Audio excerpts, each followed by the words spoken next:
Olá, meus amigos internautas.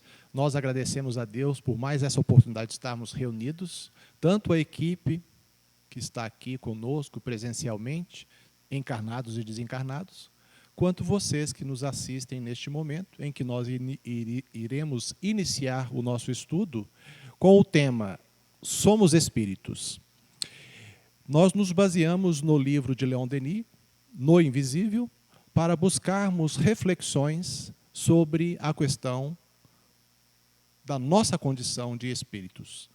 Nós observamos que muitos dos amigos, irmãos, estudiosos da doutrina espírita já têm muito clara essa questão, essa consciência da condição de espíritos imortais, mas nós também temos pessoas que nos assistem e que estão iniciantes no estudo da doutrina espírita que ficam com dúvidas.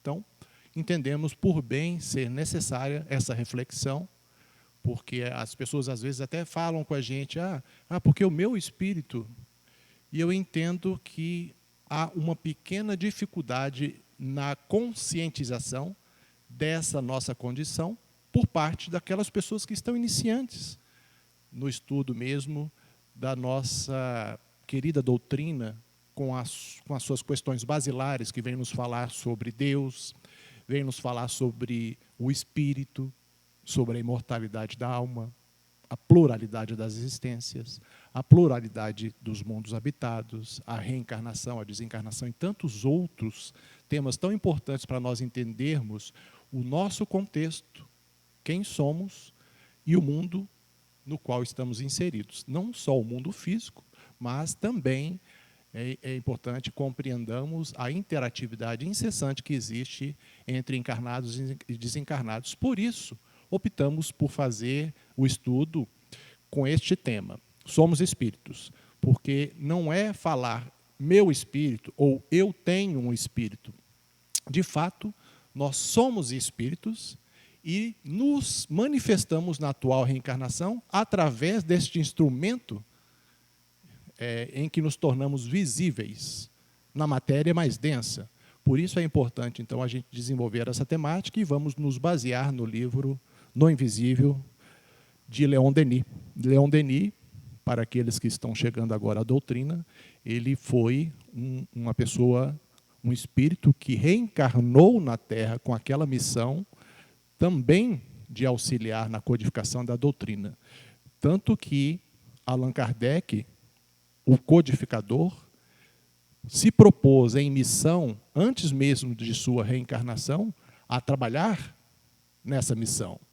Mas a espiritualidade muito organizada, muito sábia, sabendo que todos nós nos propomos em nossos projetos reencarnatórios e muitas vezes reencarnamos e nos transviamos do caminho, das propostas que havíamos feito ainda na pátria espiritual, eles sempre colocam não só uma pessoa, mas vários espíritos missionários para que possa dar a consecução no planejamento do Cristo para a humanidade terrestre.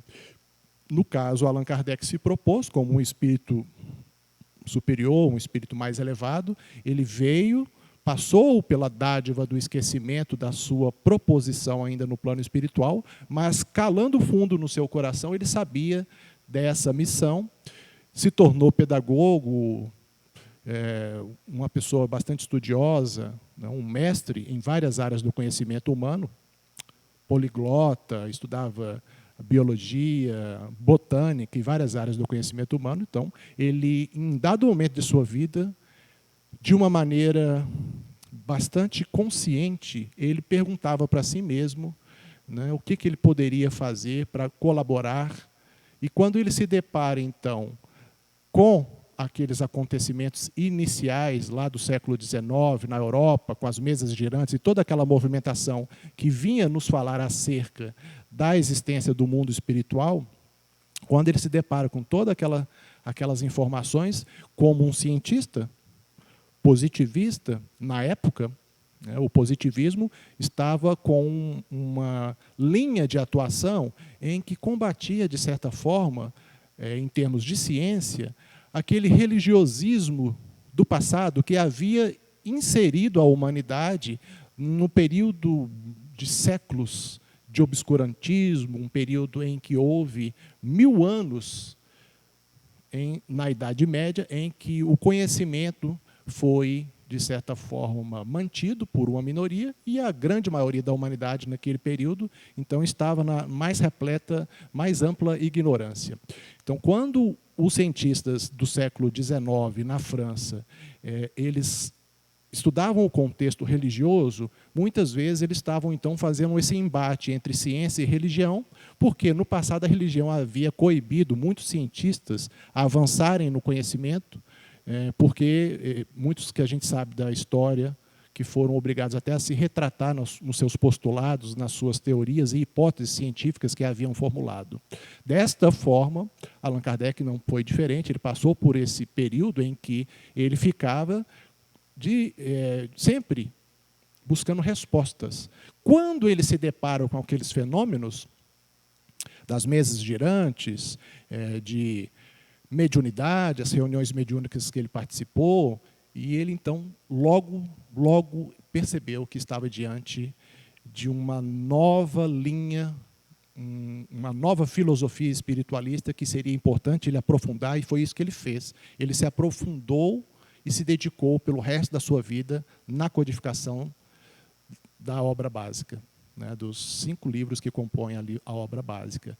Leon Denis, caso Allan Kardec, por algum motivo, né, dessas forças dinâmicas que controlam e nos influenciam a todos de maneira polivalente, né, essa interação, se naquele momento houvesse algum tipo de dificuldade insuperável e desistência por parte de Allan Kardec, Leon Denis já estava ali como o segundo na linha de comando para conseguir dar sequência nesse planejamento do Cristo para aquele período da humanidade em que a espiritualidade superior determinou que nós já deveríamos, então, ter acesso a esse conhecimento da doutrina espírita, no seu caráter tríplice, que vem nos falar sobre ciência, filosofia e religião.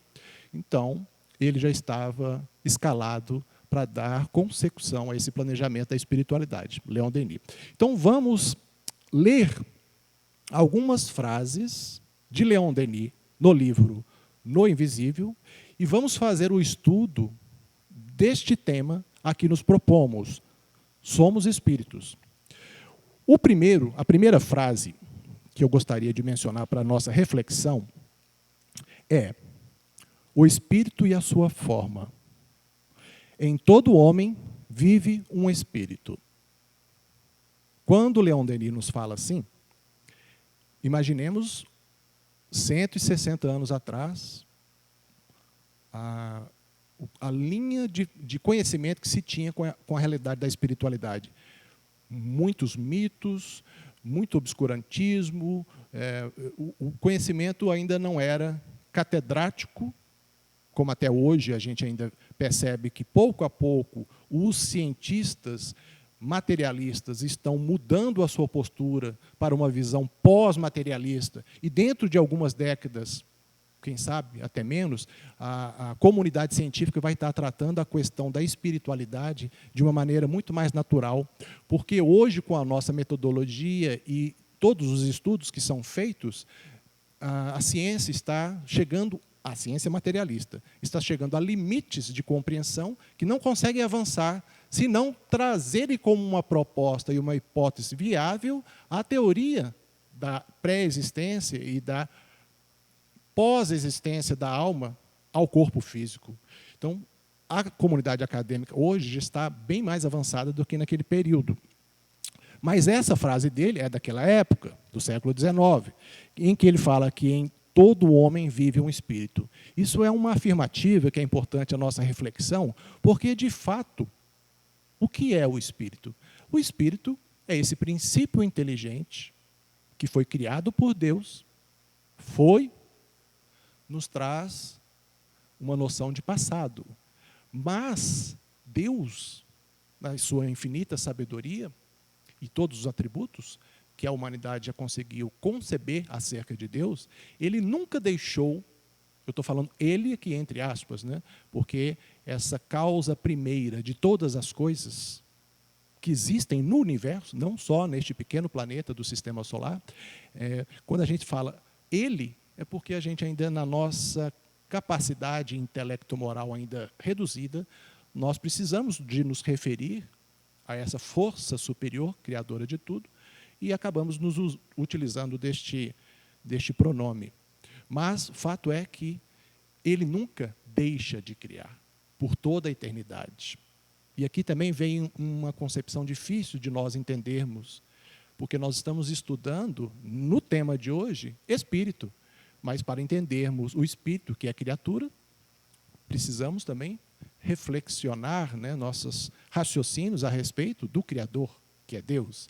Então, nunca deixou de criar, nunca vai deixar de criar, e isso vem acontecendo por toda a eternidade. E criar o princípio material, o princípio intelectual, por todo o universo, que vai dando origem no fluido cósmico universal e nos seus diferentes níveis de densificação dessa energia mais sutil, vamos encontrar, então, tudo o que existe no universo.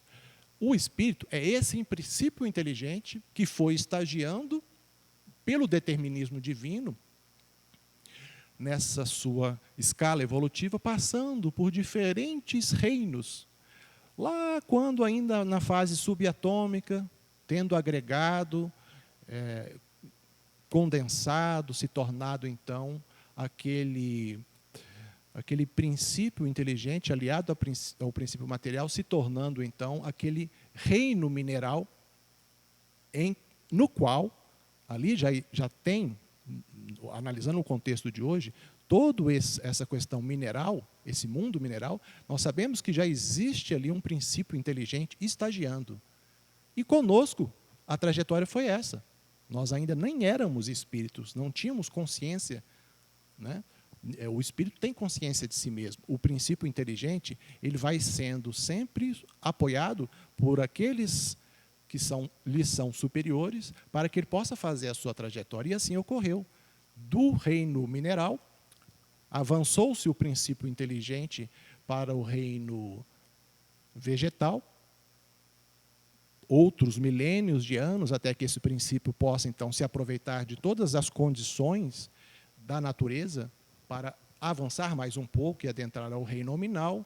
Avançou mais o princípio inteligente e chegamos ao reino nominal, no qual estamos hoje, com a caracterização do espírito em si. Somos espíritos, mas o que é o espírito? Esse princípio inteligente que se individualizou e passou a ter os atributos do raciocínio, do pensamento, da memória, da inteligência, a consciência de si mesmo. É o que o animal possui algum desse atributo, mas numa escala muito menor, porque o animal ele não tem consciência de si mesmo. Ele não tem essa capacidade de raciocínio e essa inteligência no reino animal, deste princípio inteligente, é uma inteligência fragmentária. Não podemos falar que nos animais não há inteligência. Existe a inteligência, mas de uma forma bem mais embrionária. Quando, então, Leon Denis nos fala que em todo homem vive um espírito, ele está querendo dizer para a gente que nós somos este espelho da vida, essa criação de Deus, né, que reflete por todo o universo, mas somos essa resultante desse princípio inteligente individualizado que agora conduz não mais diante simplesmente do determinismo divino que outrora esse princípio inteligente precisou, né, para ser guiado nessa sua trajetória. Agora nós vamos encontrar o autodeterminismo no espírito. Por quê? Se ele tem o raciocínio, a inteligência, ele tem essa individualização, passa então por uma necessidade de agora determinar com as suas escolhas, fazendo uso do seu livre-arbítrio, ele tem a condição de determinar, fazer escolhas, determinar o seu futuro. Então, ao adentrar, ainda numa fase muito embrionária, no reino hominal, né, os espíritos mais primitivos ainda, passou-se, então, a ter essa capacidade que é mantida pela mente do espírito. A mente é esse espelho da vida. E a mente, então, do espírito, ela consegue congregar em torno de si todos esses bilhões de princípios inteligentes, tanto no reino espiritual quanto no reino da matéria, quanto na matéria mais densa. O próprio exemplo que a gente pode citar são as nossas células do corpo. Em cada célula do corpo humano existem milhões de princípios inteligentes estagiando. E nós, como somos agora, nos tornamos e estamos espíritos, somos aqueles que vão emitir constantemente, através da nossa mente, das nossas questões energéticas, vamos emitir toda uma condição de controle para que esses animálculos infinitesimais, inteligentes, esse é o termo utilizado por André Luiz para se fazer uma referência aos esses princípios inteligentes que estão estagiando dentro de nós, conosco, né? Então, nós somos essa mente que conduz esses princípios e os ampara para que eles também, a seu turno, possam novamente fazer toda essa trajetória de evolução. Com base nisso, o corpo mental do espírito é formado nessa sua individualização e capacidade de aglomerar em torno de si mesmo. O corpo mental se forma. E o corpo mental, ele vai dar, então, origem ao que Paulo de Tarso chamou de corpo espiritual, ao que a doutrina espírita, André Luiz e Allan Kardec, muitos, né, que fazem parte da doutrina espírita, se referem ao perispírito. Então, se Paulo de Tarso chamava de corpo espiritual, na doutrina espírita, nós chamamos de perispírito, que se trata da mesma coisa. Quer dizer, todos, antes de renascermos, mantivemos conosco essa individualização, mantivemos conosco todo o nosso patrimônio, que foi conquistado através de inumeráveis existências anteriores, desde o momento que adentramos ao reino nominal, e a partir de então passa a ser um patrimônio inalienável, porque tudo que fazemos, tudo que pensamos, qualquer situação que vivenciamos, fica gravado de maneira indelével na mente deste espírito imortal. Quando eu comecei a estudar a doutrina espírita, eu confundia esse patrimônio, essa memória, está no perispírito? Não, esse patrimônio, essa memória do ser imortal está na mente. O perispírito é, então, como se fosse ali um instrumento de manifestação, mas no plano espiritual. Quando, então, nessa proposta da doutrina espírita e da lei de progresso, que nos fala da reencarnação, da desencarnação, da constante necessidade de progresso e evolução, quando vamos nos reencarnar, agora estaremos, então, recebendo um instrumento de manifestação por parte de Deus, primeiramente, porque quem nos dá a vida é Deus, em primeira análise, é Deus. Os nossos pais doam os seus códigos genéticos, os seus gametas, então nós vamos receber essa herança genética, mas o espírito ele vai imprimir, inclusive, nessa genética daquele ser que irá surgir com a divisão celular, com a fase embrionária, com o feto e o nascimento. Nós, enquanto espíritos imortais, nós imprimimos nossas necessidades deste ser multimilenar neste novo corpo que iremos receber. Então, as malformações congênitas e outras situações são reflexo disso, das necessidades do espírito reencarnante. Quando vamos encontrar dois irmãos gêmeos, um com problemas de saúde graves em determinado órgão do corpo físico, o outro não, mas como? Se a genética é a mesma, eles são univitelinos, mesmo assim, um desenvolveu uma doença e o outro não, é porque podem ser gêmeos, podem ter recebido o corpo da mesma mãe, na mesma placenta, mas isso não importa. O que determina o nosso desenvolvimento é o nosso pretérito, as nossas necessidades de reencarnantes e as nossas posturas da atual existência. Então, em dado momento, pode sim eclodir alguma doença, mesmo num irmão e no outro não.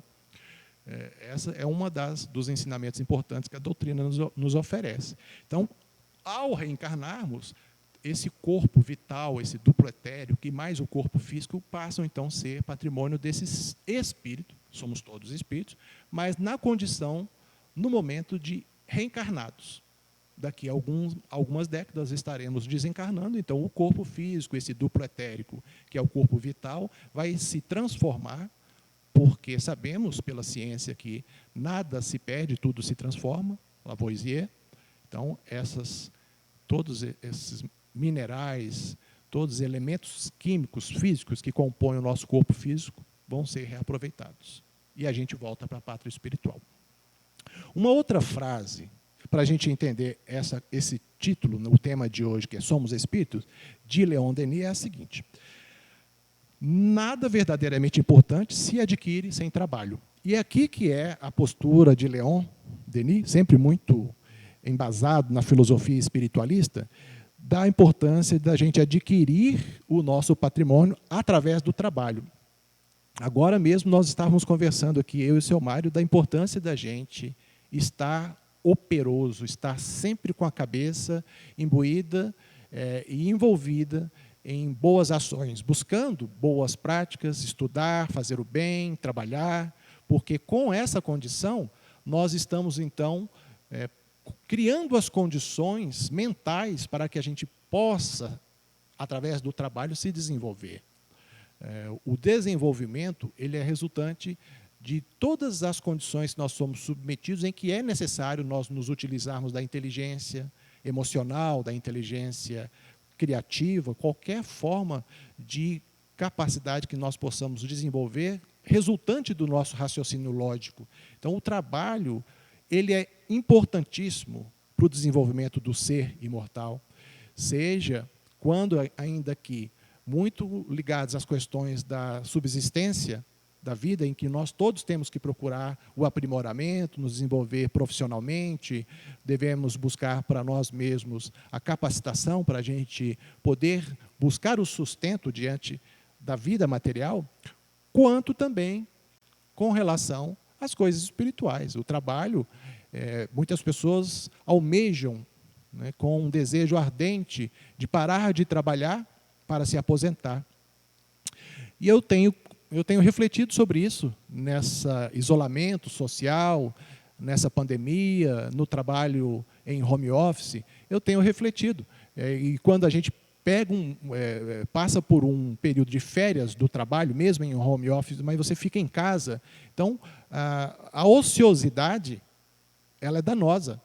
Mas o filósofo italiano Domenico De Masi, ele nos fala que nós devemos buscar a ociosidade criativa. Mesmo estando num momento ali de férias em que a gente não esteja exercendo as nossas atividades corriqueiras, né, profissionais, a gente pode utilizar o nosso tempo para produzir, para inovar, para sermos criativos, para ajudar e várias outras possibilidades, sempre dentro da premissa de que o trabalho é fundamental para o desenvolvimento e crescimento deste ser imortal, seja desencarnado, porque a interpretação às vezes é isso, né? Eu estou doido para me aposentar para ficar à toa, mas depois que fica à toa não consegue mais, fica ansioso.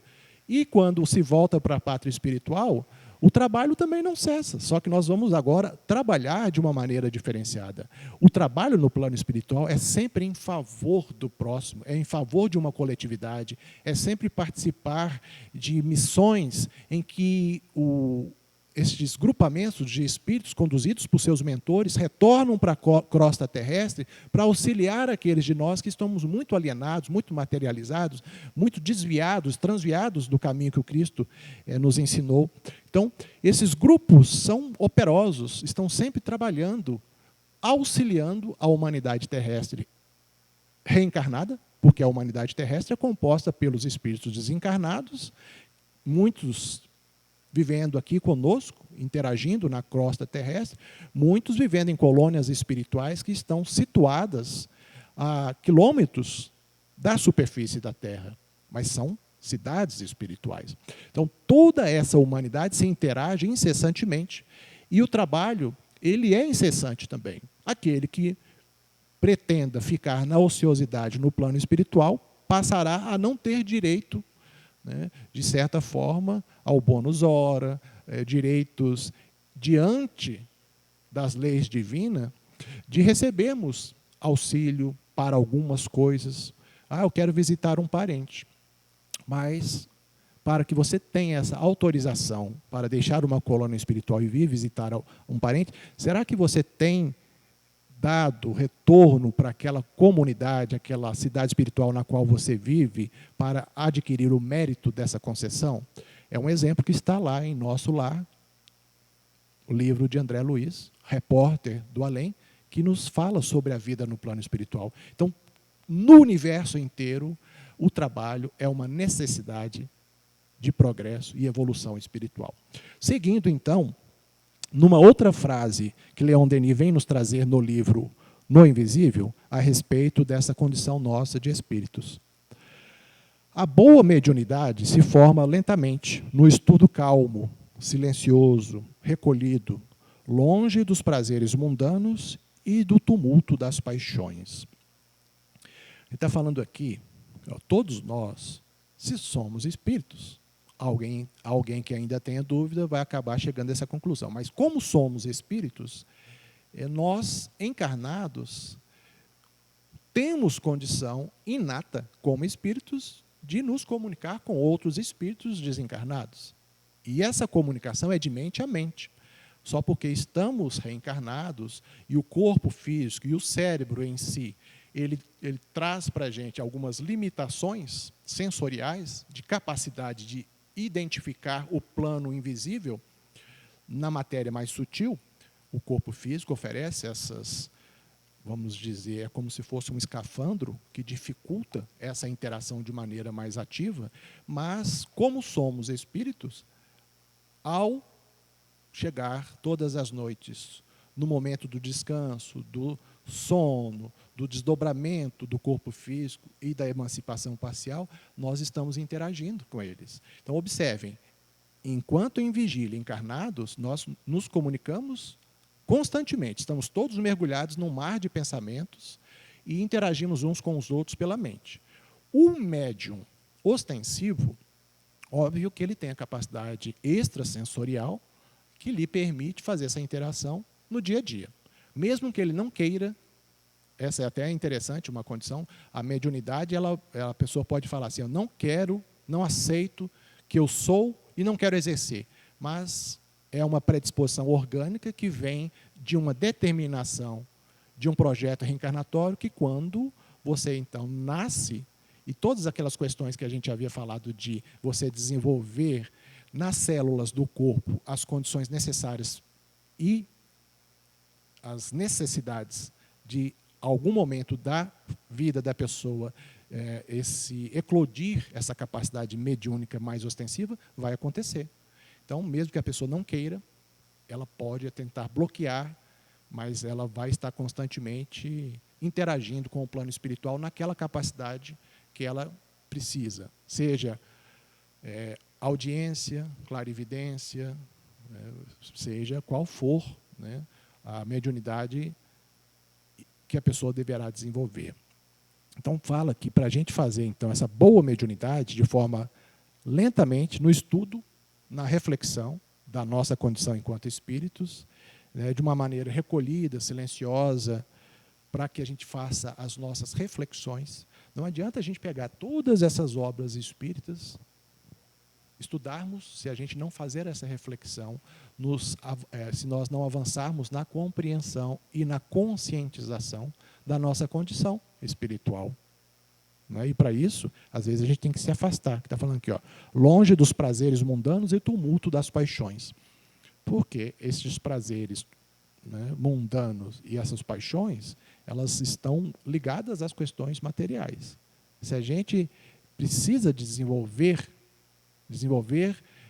através do Evangelho, né, a condição da mediunidade, o desenvolvimento é ampliação de capacidade, intelecto moral. Quanto mais avançado moralmente, mais a mediunidade vai ser como dádiva de Deus aplicada no bem.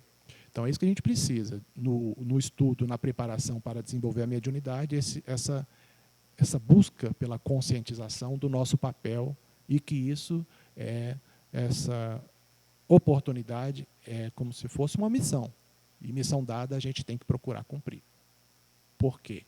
Não vamos ser cobrados por outrem, vamos ser cobrados por nós mesmos, na nossa própria consciência. Me predispus a fazer determinadas tarefas quando reencarnar, e chego aqui e praticamente, mesmo que, vamos dizer assim, lá no fundo da minha alma, tem uma vozinha conversando comigo assim, claro, é a nossa mente, mas falando assim, ó, não faça isso, eu vou lá e faço. Você deveria estar fazendo isso, não faço. Então, está vendo novamente a lei do trabalho, a importância da gente escutar a nossa voz, a nossa consciência, né? Dar andamento, principalmente, nessas leis divinas gravadas na nossa consciência. Entender esse papel de trabalhadores na seara do Cristo. Continua, então, Leon Denis. Na obra providencial, tudo se acha regulado para o ensino gradual e o progresso da humanidade. Então, a gente observa que dentro desse planejamento da espiritualidade superior para a humanidade, todo o processo de renovação se acha regulado para o ensino gradual e progresso da humanidade. Quer dizer, o ensino gradual, quando no século XIX vem surgir a doutrina espírita, por que ela não surgiu antes? Porque antes, provavelmente, o processo seria abortado, porque ainda não tínhamos maturidade. Então, quando o Cristo também esteve conosco, 2000 anos atrás, por que ele não esteve antes? É porque a humanidade também não estava madura. Então, em todas as fases mais importantes, Moisés, quando esteve com a gente lá, 3.500 anos atrás, ensinando o monoteísmo, ensinando mesmo os precursores dele, os profetas, que já falavam sobre um Deus único, tudo no seu tempo, no momento de maturidade. Por isso que a espiritualidade ela faz essa regulação do ensino de forma gradual, para que, quando nós estivermos mais desenvolvidos para determinados conhecimentos, a gente possa, então, receber sempre do plano espiritual para o plano material essa concessão. Então, nós vamos observar que em determinadas áreas do conhecimento humano atualmente, nós não temos acesso a formas de energia, por exemplo, em que a gente poderia utilizar com amplitude a energia solar. Então, será que a tecnologia necessária para poder armazenar, para poder utilizar essa energia, ela não poderia ser usada de forma belicosa, numa condição em que cientistas se utilizam dos avanços tecnológicos e intelectuais para o mal, como tivemos exemplos aí de grandes guerras, inclusive a última grande guerra mundial, em que se utilizou a inteligência no projeto Manhattan para a construção de bomba atômica para destruição em massa. Então, a gente sabe que a humanidade ela vai avançar, mas para que a gente tenha acesso a novos níveis de tecnologia, nós precisamos avançar agora mais do que nunca nas questões morais, porque senão, mesmo que o cientista pesquise uma vida inteira o motivo, né, o objeto da pesquisa dele traga algum risco para a humanidade, se a gente não estiver maduro para trazer a lume, trazer para a vida aquela tecnologia que poderia ser utilizada de maneira danosa para a coletividade, ela não vem. Só mesmo é permitido que venha o que não pode gerar males de proporções muito amplas. Aí a gente vai tendo acesso, e a tecnologia em si é neutra, o uso que nós fazemos dela é que tem relevância. Então, se nós temos hoje a internet, essa rede mundial de conhecimento, que vem trazer para nós informações, a gente está usando como essa informação?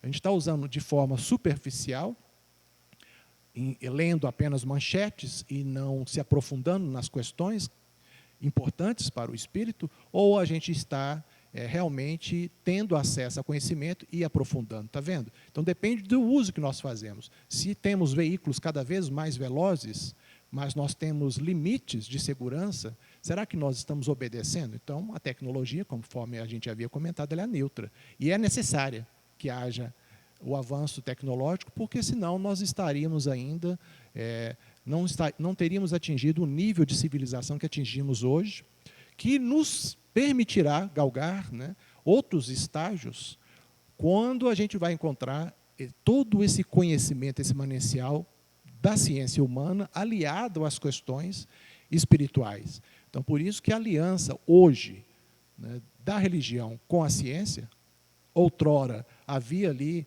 né, o religiosismo que contrapunha a religião. Hoje, lá no século XIX, nós tínhamos a ciência que se ressentia, né, daquele religiosismo, era uma ciência positivista. Hoje nós temos visto avançar celeremente essa aliança entre ciência, religião, né, que vai desembocar numa filosofia mais espiritualista, para poder fazer também contraponto aos paradigmas materialistas, fazer com que a humanidade atual consiga ser mais colaborativa, consiga ampliar o papel, né, de trabalho e o papel que cada um de nós tem no sentido de colaborar para que a humanidade se torne muito mais solidária, fraterna. Esse é o objetivo nosso, de todos nós, e é o que o Cristo quer de nós, que nós possamos vencer, né, esse principal inimigo, que é o egoísmo, o orgulho de raças,